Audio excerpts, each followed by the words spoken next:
It is hoped that the Calhoun Company will show, by its humane and protective treatment of its laborers, that its method is the most profitable for both planter and Negro, and it is believed that a general adoption of that method will then follow. And where so many are saying their say, shall not the barkeeper testify? He is thoughtful, observant, never drinks, endeavors to earn his salary, and would earn it if there were custom enough. He says the people along here in Mississippi and Louisiana will send up the river to buy vegetables rather than raise them, and they will come aboard at the landings and buy fruits of the barkeeper. Thinks they don't know anything but cotton, believes they don't know how to raise vegetables and fruit, at least the most of them. Says a nigger will go to H for a watermelon. H is all I find in the stenographer's report, means Halifax probably, though that seems a good way to go for a watermelon. Barkeeper buys watermelons for 5 cents up the river, brings them down and sells them for 50. Why does he mix such elaborate and picturesque drinks for the nigger hands on the boat? Because they won't have any other. They want a big drink. Don't make any difference what you make it of, they want the worth of their money. You give a nigger a plain gill of $50 brandy for 5 cents, will he touch it? No, ain't size enough to it. But you put up a pint of all kinds of worthless rubbish and heave in some red stuff to make it beautiful. Red's the main thing, and he wouldn't put down that glass to go to a circus. All the bars on this anchor line are rented and owned by one firm. They furnish the liquors from their own establishment and hire the barkeepers on salary. Good liquors? Yes, on some of the boats where there are the kind of passengers that want it and can pay for it. On the other boats?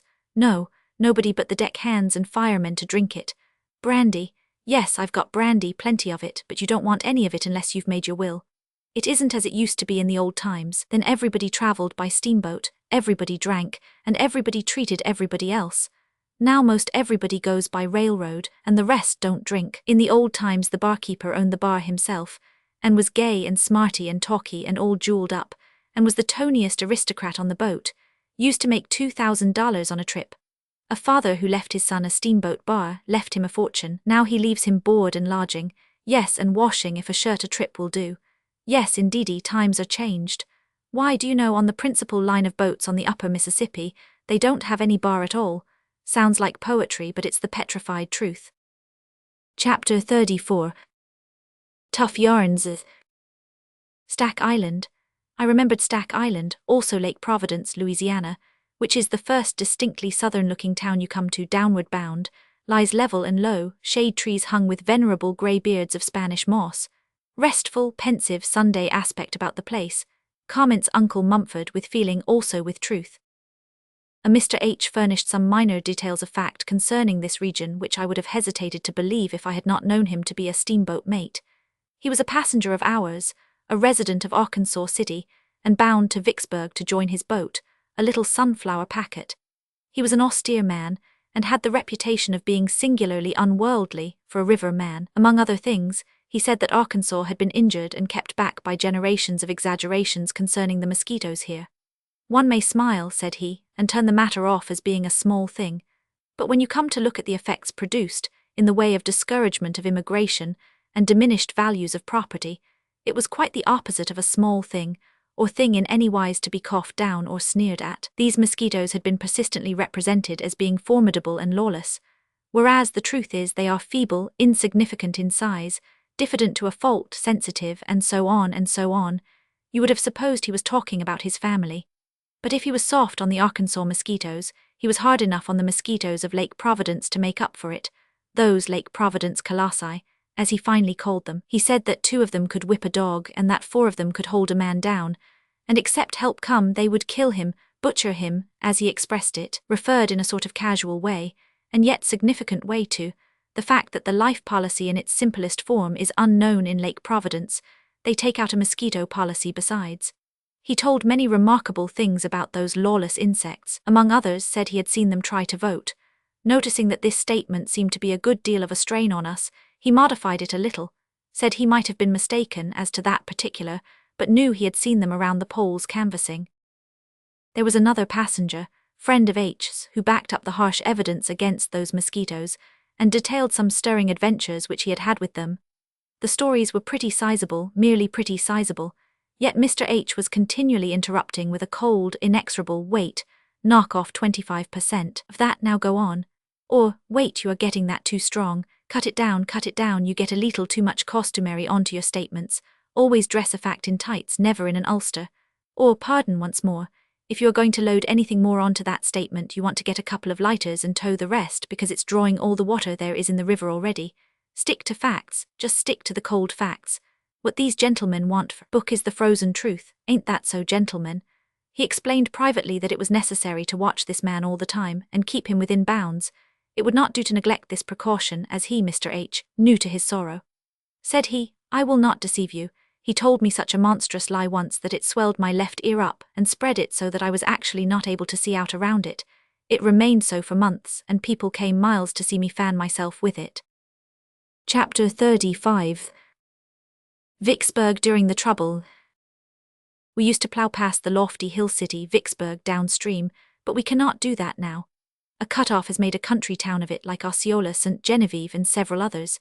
There is currentless water, also a big island in front of Vicksburg now. You come down the river the other side of the island, then turn and come up to the town. That is, in high water. In low water you can't come up but must land some distance below it. Signs and scars still remain, as reminders of Vicksburg's tremendous war experiences: earthworks, trees crippled by the cannon balls, cave refuges in the clay precipices, etc. The caves did good service during the 6 weeks bombardment of the city, May 8 to July 4, 1863. They were used by the non-combatants, mainly by the women and children, not to live in constantly but to fly to for safety on occasion. They were mere holes, tunnels driven into the perpendicular clay bank, then branched Y-shape within the hill. Life in Vicksburg during the 6 weeks was perhaps, but wait, here are some materials out of which to reproduce it. Population, 27,000 soldiers and 3,000 non-combatants.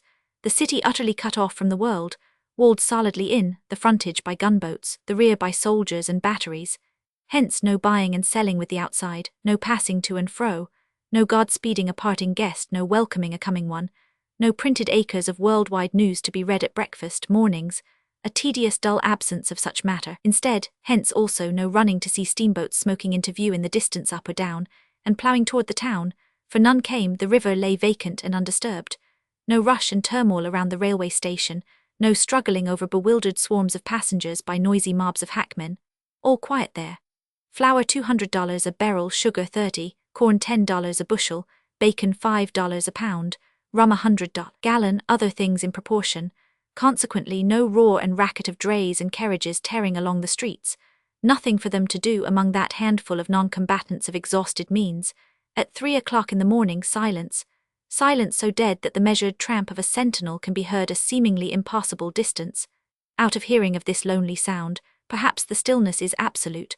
All in a moment come ground shaking, thunder crashes of artillery, the sky is cobwebbed with the crisscrossing red lines streaming from soaring bombshells, and a rain of iron fragments descends upon the city, descends upon the empty streets, streets which are not empty a moment later, but mottled with dim figures of frantic women and children scurrying from home and bed toward the cave dungeons, encouraged by the humorous grim soldiery who shout rats to your holes and laugh.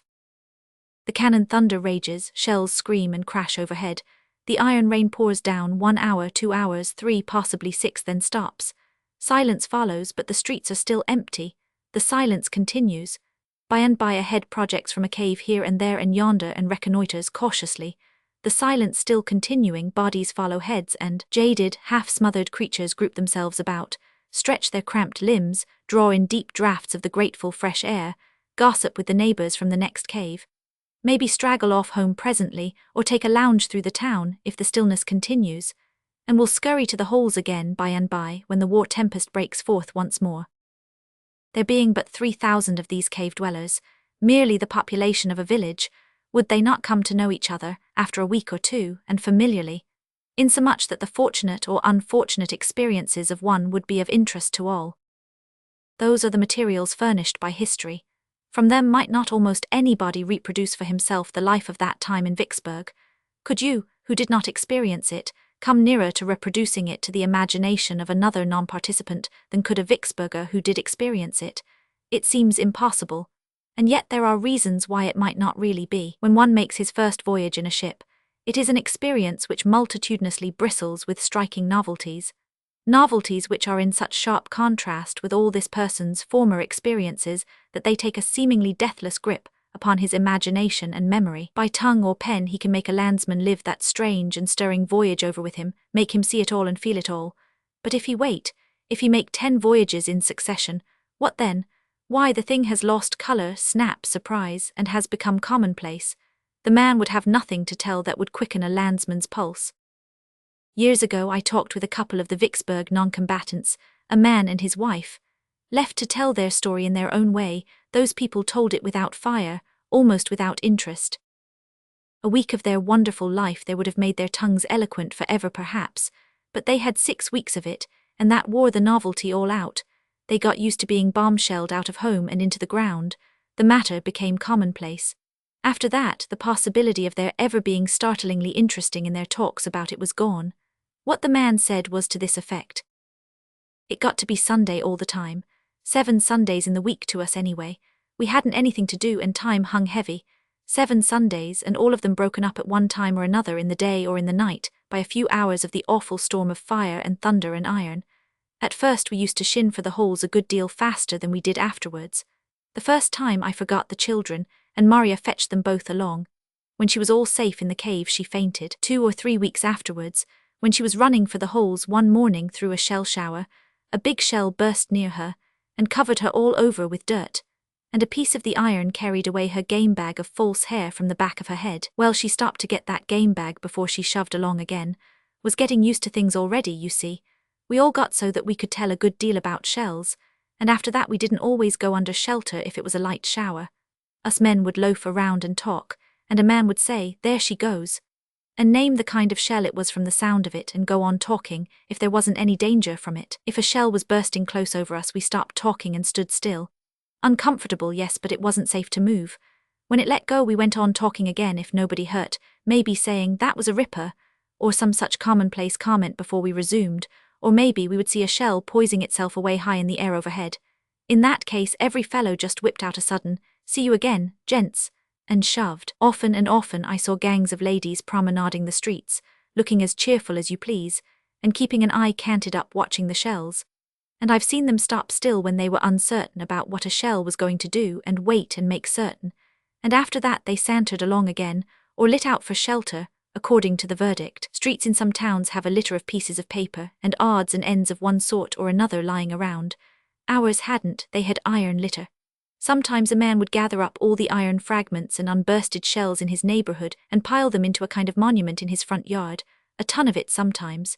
No glass left, glass couldn't stand such a bombardment, it was all shivered out. Windows of the houses vacant looked like eye holes in a skull.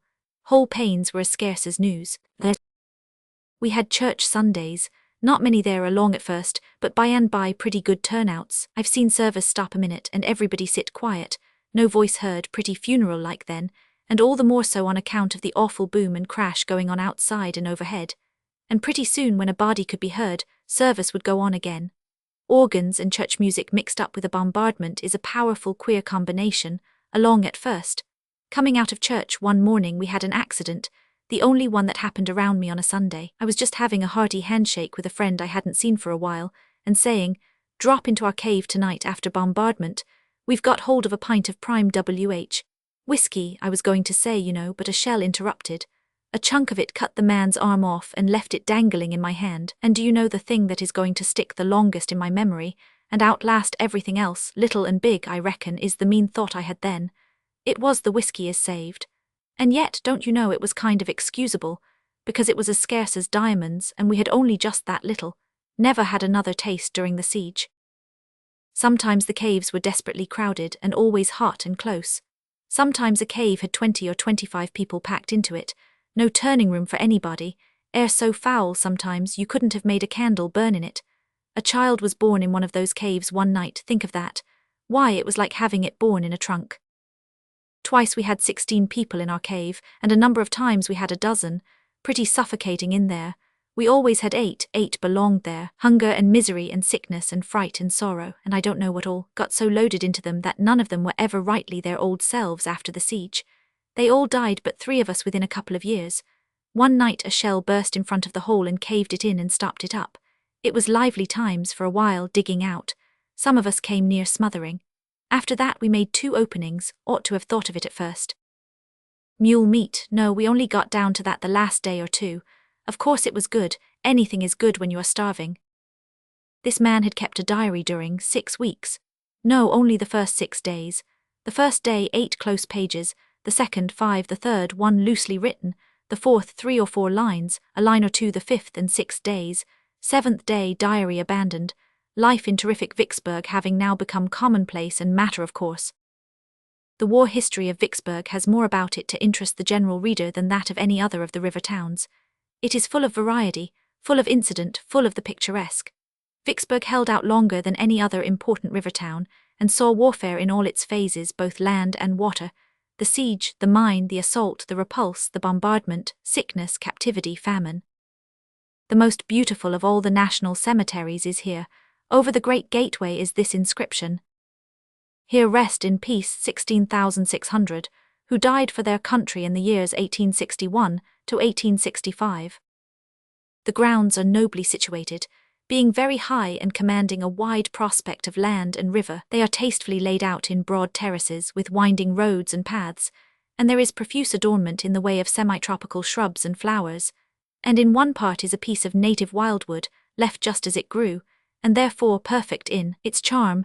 Everything about this cemetery suggests the hand of the national government. The government's work is always conspicuous for excellence, solidity, thoroughness, neatness. The government does its work well in the first place, and then takes care of it. By winding roads, which were often cut to so great a depth between perpendicular walls that they were mere roofless tunnels, we drove out a mile or two, and visited the monument which stands upon the scene of the surrender of Vicksburg to General Grant by General Pemberton. Its metal will preserve it from the hackings and chippings which so defaced its predecessor, which was of marble, but the brick foundations are crumbling, and it will tumble down by and by. It overlooks a picturesque region of wooded hills and ravines, and is not unpicturesque itself, being well smothered in flowering weeds. The battered remnant of the marble monument has been removed to the National Cemetery. On the road, a quarter of a mile townward, an aged colored man showed us, with pride, an unexploded bombshell which has lain in his yard since the day it fell there during the siege. I was a-standin' he, and de dog was a-standin' he. De dog he went for de shell, gwine to pick a fuss wid it. But I didn't. I says, Jess, make you's effort home he. Lay still while you is, or bust up de place, Jess, as you's a mind to, but I's got business out in de woods, I has. Vicksburg is a town of substantial business streets and pleasant residences. It commands the commerce of the Yazoo and Sunflower rivers, is pushing railways in several directions, through rich agricultural regions, and has a promising future of prosperity and importance. Apparently, nearly all the river towns, big and little, have made up their minds that they must look mainly to railroads for wealth and upbuilding henceforth. They are acting upon this idea. The signs are that the next 20 years will bring about some noteworthy changes in the valley, in the direction of increased population and wealth, and in the intellectual advancement and the liberalizing of opinion which go naturally with these. And yet, if one may judge by the past, the river towns will manage to find and use a chance, here and there, to cripple and retard their progress. They kept themselves back in the days of steamboating supremacy, by a system of wharfage dues so stupidly graded as to prohibit what may be called small retail traffic in freights and passengers. Boats were charged such heavy wharfage that they could not afford to land for 1 or 2 passengers or a light lot of freight. Instead of encouraging the bringing of trade to their doors, the towns diligently and effectively discouraged it. They could have had many boats and low rates, but their policy rendered few boats and high rates compulsory. It was a policy which extended, and extends, from New Orleans to St. Paul. We had a strong desire to make a trip up the Yazoo and the Sunflower, an interesting region at any time, but additionally interesting at this time, because up there the great inundation was still to be seen in force, but we were nearly sure to have to wait a day or more for a New Orleans boat on our return, so we were obliged to give up the project. Here is a story which I picked up on board the boat that night. I insert it in this place merely because it is a good story, not because it belongs here, for it doesn't. It was told by a passenger, a college professor, and was called to the surface in the course of a general conversation which began with talk about horses, drifted into talk about astronomy, then into talk about the lynching of the gamblers in Vicksburg half a century ago, then into talk about dreams and superstitions, and ended after midnight in a dispute over free trade and protection. Chapter 36. The Professor's Yarn. It was in the early days. I was not a college professor then. I was a humble-minded young land surveyor with the world before me, to survey in case anybody wanted it done. I had a contract to survey a route for a great mining ditch in California, and I was on my way thither by sea, a 3 or 4 weeks' voyage. There were a good many passengers, but I had very little to say to them. Reading and dreaming were my passions, and I avoided conversation in order to indulge these appetites. There were 3 professional gamblers on board, rough, repulsive fellows. I never had any talk with them, yet I could not help seeing them with some frequency, for they gambled in an upper-deck stateroom every day and night, and in my promenades I often had glimpses of them through their door, which stood a little ajar to let out the surplus tobacco, smoke, and profanity. They were an evil and hateful presence, but I had to put up with it, of course. There was one other passenger who fell under my eye a good deal, for he seemed determined to be friendly with me, and I could not have gotten rid of him without running some chance of hurting his feelings, and I was far from wishing to do that. Besides, there was something engaging in his countrified simplicity and his beaming good nature. The first time I saw this Mr. John Bacchus, I guessed from his clothes and his looks that he was a grazier or farmer from the backwoods of some western state, doubtless Ohio, and afterward when he dropped into his personal history, and I discovered that he was a cattle raiser from interior Ohio, I was so pleased with my own penetration that I warmed toward him for verifying my instinct. He got to dropping alongside me every day after breakfast to help me make my promenade, and so in the course of time his easy-working jaw had told me everything about his business, his prospects, his family, his relatives, his politics, in fact everything that concerned a Bacchus, living or dead, and meantime I think he had managed to get out of me everything I knew about my trade, my tribe, my purposes, my prospects, and myself. He was a gentle and persuasive genius, and this thing showed it, for I was not given to talking about my matters. I said something about triangulation once. The stately word pleased his ear. He inquired what it meant. I explained. After that he quietly and inoffensively ignored my name and always called me Triangle. What an enthusiast he was in cattle. At the bare name of a bull or a cow, his eye would light and his eloquent tongue would turn itself loose. As long as I would walk and listen, he would walk and talk. He knew all breeds, he loved all breeds, he caressed them all with his affectionate tongue. I tramped along in voiceless misery whilst the cattle question was up. When I could endure it no longer, I used to deftly insert a scientific topic into the conversation. Then my eye fired and his faded, my tongue fluttered, his stopped. Life was a joy to me and a sadness to him. One day he said, a little hesitatingly, and with somewhat of diffidence, "Triangle, would you mind coming down to my stateroom a minute, and have a little talk on a certain matter?" I went with him at once. Arrived there, he put his head out, glanced up and down the saloon warily, then closed the door and locked it. He sat down on the sofa and he said, "I'm a-going to make a little proposition to you, and if it strikes you favourable, it'll be a middling good thing for both of us. You ain't a-going out to Californy for fun, nother am I. It's business, ain't that so? Well, you can do me a good turn, and so can I you if we see fit. I've raked and scraped and saved a considerable many years, and I've got it all here." He unlocked an old hair trunk, tumbled a chaos of shabby clothes aside, and drew a short stout bag into view for a moment, then buried it again and relocked the trunk. Dropping his voice to a cautious low tone, he continued, "She's all there, around $10,000 in yellow boys. Now this is my little idea. What I don't know about raising cattle ain't worth knowing. There's mints of money in it in Californy. Well, I know and you know that all along a line that's being surveyed, there's little dabs of land that they call gores, that fall to the surveyor free gratis for nothing.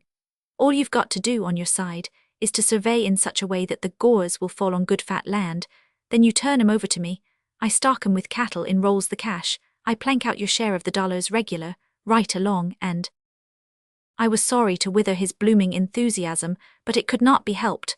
I interrupted and said severely, "I am not that kind of a surveyor. Let us change the subject, Mr. Bacchus." It was pitiful to see his confusion, and hear his awkward and shamefaced apologies. I was as much distressed as he was, especially as he seemed so far from having suspected that there was anything improper in his proposition, so I hastened to console him and lead him on to forget his mishap in a conversational orgy about cattle and butchery. We were lying at Acapulco, and as we went on deck, it happened luckily that the crew were just beginning to hoist some beeves aboard in slings. Bacchus's melancholy vanished instantly, and with it the memory of his late mistake. "Now only look at that," cried he. "My goodness, Triangle, what would they say to it in Ohio? Wouldn't their eyes bug out to see him handled like that? Wouldn't they, though? All the passengers were on deck to look, even the gamblers, and Bacchus knew them all, and had afflicted them all with his pet topic.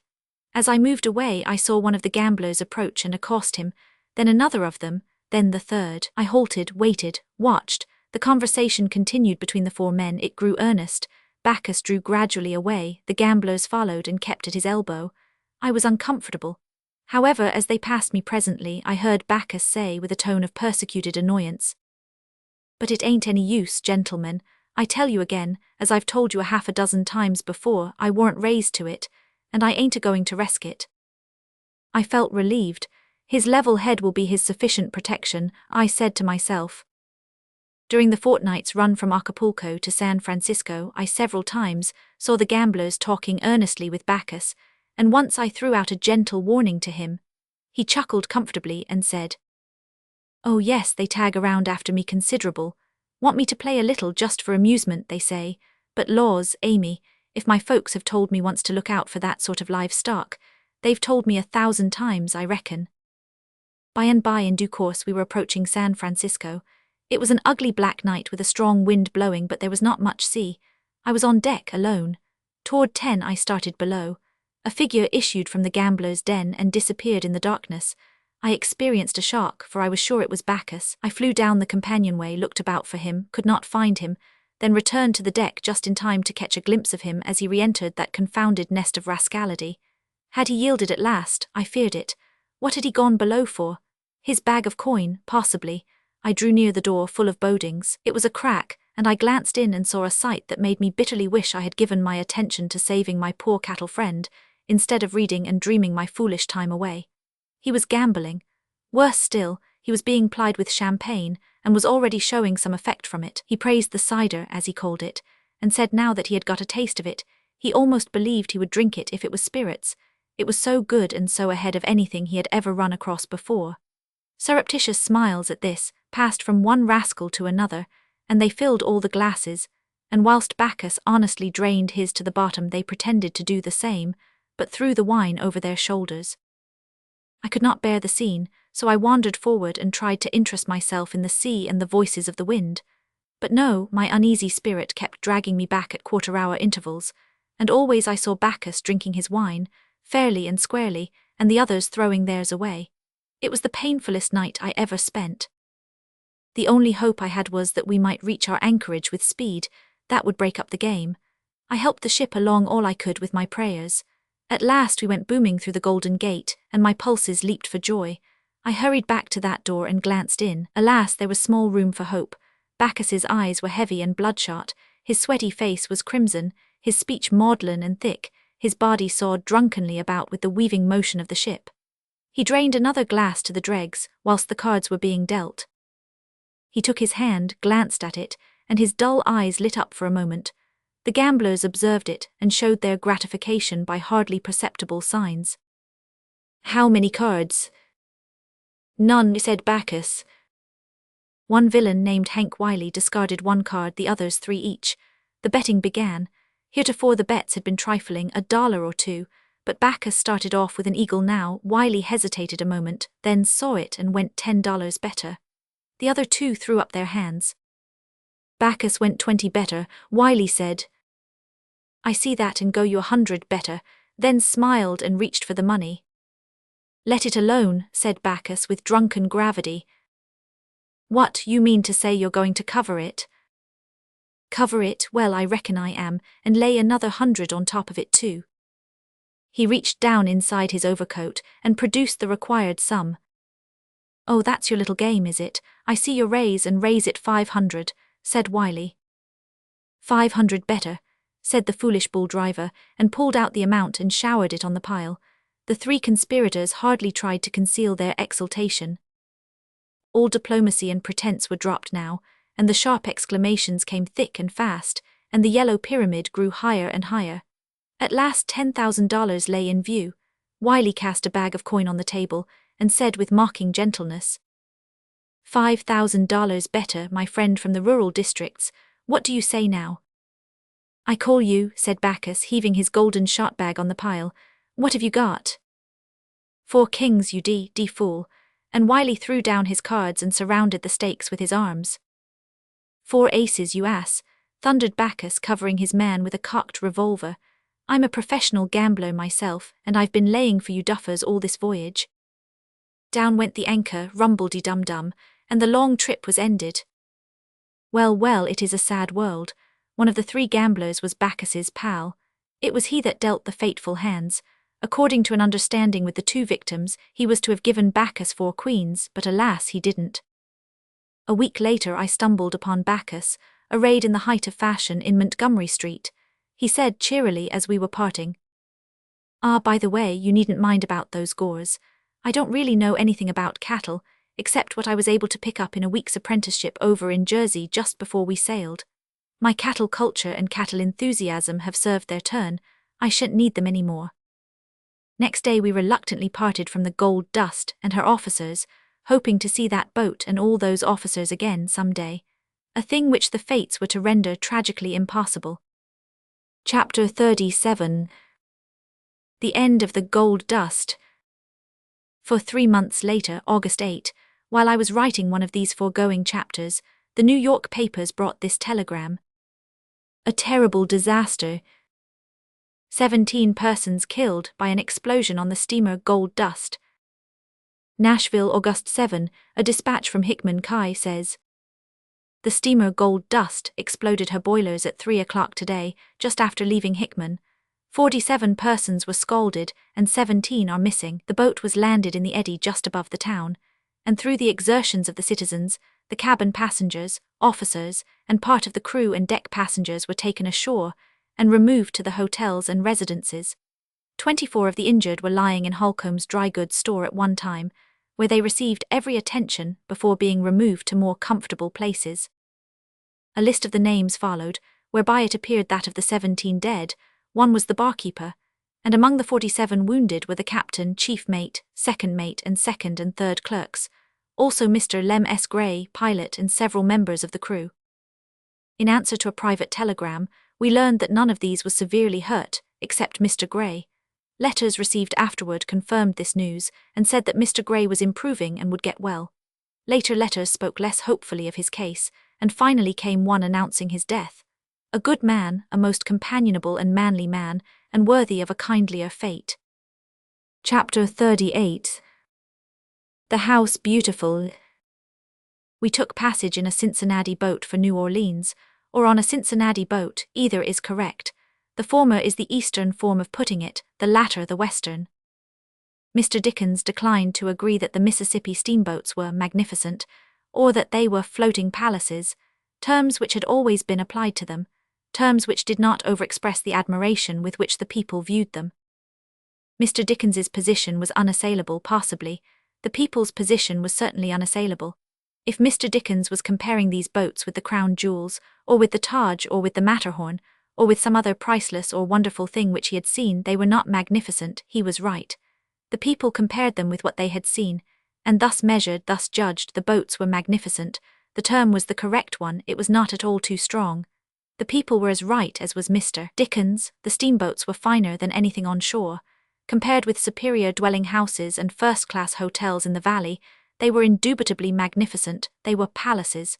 To a few people living in New Orleans and St. Louis they were not magnificent, perhaps, not palaces, but to the great majority of those populations, and to the entire populations spread over both banks between Baton Rouge and St. Louis, they were palaces. They tallied with the citizen's dream of what magnificence was, and satisfied it. Every town and village along that vast stretch of double river frontage had a best dwelling, finest dwelling, mansion, the home of its wealthiest and most conspicuous citizen. It is easy to describe it. Large grassy yard with paling fence painted white in fair repair, brick walk from gate to door, big, square 2-story frame house painted white and porticoed like a Grecian temple, with this difference that the imposing fluted columns and Corinthian capitals were a pathetic sham, being made of white pine and painted, iron knocker, brass door knob discolored for lack of polishing, within an uncarpeted hall of planed boards, opening out of it a parlor 15 feet by 15, in some instances 5 or 10 feet larger. Ingrain carpet, mahogany center table, lamp on it with green paper shade, standing on a gridiron so to speak, made of high-colored yarns by the young ladies of the house and called a lamp mat, Several books piled and disposed with cast-iron exactness according to an inherited and unchangeable plan, among them Tupper much penciled, also Friendship's Offering and Affection's Wreath, with their sappy inanities illustrated in die-away mezzo tints, also Arsian, Alonzo and Melissa, maybe Ivanhoe, also album, full of original poetry of the Thou Hast Wounded the Spirit That Loved Thee breed, 2 or 3 goody-goody works, Shepherd of Salisbury Plain, etc. Current number of the chaste and innocuous Godey's Lady's Book, with painted fashion plate of wax figure women with mouths all alike, lips and eyelids the same size, each 5-foot woman with a 2-inch wedge sticking from under her dress and letting on to be half of her foot. Polished airtight stove, new and deadly invention, with pipe passing through a board which closes up the discarded good old fireplace. On each end of the wooden mantel over the fireplace, a large basket of peaches and other fruits, natural size, all done in plaster rudely or in wax, and painted to resemble the originals, which they don't. Over middle of mantel, engraving Washington crossing the Delaware. On the wall by the door, copy of it done in thunder and lightning cruels by one of the young ladies, work of art which would have made Washington hesitate about crossing, if he could have foreseen what advantage was going to be taken of it. Piano, kettle in disguise, with music, bound and unbound, piled on it and on a stand nearby. Battle of Prague, Bird Waltz, Arkansas Traveller, Rasen the Bow, Marseille Hymn on a lone barren isle, St. Helena, the last link is broken, she wore a wreath of roses the night when last we met. Go, forget me, why should sorrow o'er that brow a shadow fling? Hours there were to memory dearer. Long, long ago, days of absence, a life on the ocean wave, a home on the rolling deep, bird at sea, and spread open on the rack, where the plaintive singer has left it, Rohal on silver muhun, guide the traveller his way, etc. Tilted pensively against the piano, a guitar capable of playing the Spanish fandango by itself, if you give it a start. Frantic work of art on the wall, pious motto, done on the premises, sometimes in coloured yarns, sometimes in faded grasses, progenitor of the God bless our home of modern commerce. Framed in black mouldings on the wall, other works of arts, conceived and committed on the premises by the young ladies, being grim black and white crayons, landscapes mostly, lake, solitary sailboat, petrified clouds, pre-geological trees on shore, anthracite precipice, name of criminal conspicuous in the corner. Lithograph, Napoleon crossing the Alps. Lithograph, the grave at St. Helena, steel plates, Trumbull's Battle of Bunker Hill, and the Sally from Gibraltar, copper plates, Moses smiting the rock and return of the prodigal son. In big gilt frame, slander of the family in oil, Papa holding a book, Constitution of the United States. Guitar leaning against Mama, blue ribbons fluttering from its neck. The young ladies as children in slippers and scalloped pantalettes, one embracing toy horse, the other beguiling kitten with ball of yarn, and both simpering up at Mama who simpers back. These persons all fresh, raw and red, apparently skinned. Opposite in gilt frame, Grandpa and Grandma at 30 and 22, stiff, old-fashioned, high-collared, puff-sleeved, glaring pallidly out from a background of solid Egyptian night. Under a glass French clock dome, large bouquet of stiff flowers done in corpsey white wax, pyramidal what-not in the corner, the shelves occupied chiefly with bric-a-brac of the period, disposed with an eye to best effect. Shell with the Lord's Prayer carved on it, another shell of the long oval sort, narrow straight orifice 3 inches long, running from end to end, portrait of Washington carved on it, not well done. The shell had Washington's mouth originally, artist should have built to that. These 2 are memorials of the long-ago bridal trip to New Orleans and the French market. Other bric-a-brac, Californian specimens, quartz with gold wart adhering, old guinea gold locket with circlet of ancestral hair in it, Indian arrowheads of flint, pair of bead moccasins from uncle who crossed the plains, 3 alum baskets of various colors being skeleton frame of wire, clothed on with cubes of crystallized alum in the rock candy style, works of art which were achieved by the young ladies, their doubles and duplicates to be found upon all whatnots in the land, convention of desiccated bugs and butterflies pinned to a card, painted toy dog, seated upon bellows attachment, drops its under jaw and squeaks when pressed upon, sugar candy rabbit, limbs and features merged together not strongly defined, pewter presidential campaign medal, miniature cardboard wood sawyer to be attached to the stovepipe and operated by the heat, small Napoleon done in wax, spread open daguerreotypes of dim children, parents, cousins, aunts and friends in all attitudes but customary ones, no templed portico at back and manufactured landscape stretching away in the distance, that came in later with the photograph. All these vague figures lavishly chained and ringed, metal indicated and secured from doubt by stripes and splashes of vivid gold bronze, all of them too much combed, too much fixed up, and all of them uncomfortable in inflexible Sunday clothes of a pattern which the spectator cannot realize could ever have been in fashion. Husband and wife generally grouped together, husband sitting, wife standing with hand on his shoulder, and both preserving all these fading years some traceable effect of the daguerreotypist's brisk, now smile if you please, bracketed over whatnot, place of special sacredness, an outrage in watercolor, done by the young niece that came on a visit long ago and died. Pity, too, for she might have repented of this in time. Horsehair chairs, horsehair sofa which keeps sliding from under you, window shades of oil stuff, with milkmaids and ruined castles stenciled on them in fierce colors, lambrequins dependent from gaudy boxings of beaten tin, gilded, bedrooms with rag carpets, bedsteads of the corded sort with a sag in the middle, the cords needing tightening, snuffy featherbed not aired often enough, cane-seat chairs, splint-bottomed rocker, looking-glass on wall, school slate size, veneered frame, inherited bureau, washbowl and pitcher possibly, but not certainly, brass candlestick, tallow candle, snuffers, nothing else in the room, not a bathroom in the house, and no visitor likely to come along who has ever seen one. That was the residence of the principal citizen, all the way from the suburbs of New Orleans to the edge of St. Louis. When he stepped aboard a big fine steamboat, he entered a new and marvelous world.